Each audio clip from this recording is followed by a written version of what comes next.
Hey everyone, this is Tim from YourSix Studios. Today in this video, I'm going to show you how to turn off the controller vibrations on your Joy-Cons using the Nintendo Switch.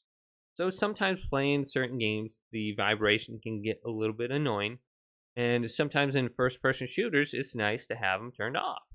So you're a little bit more accurate. So we can go to System Settings now, scroll on down, and we can go to Controllers and Sensors.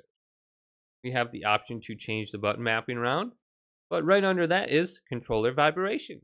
We can go to on or off. Then you'll feel your controller vibrate if you turn it on.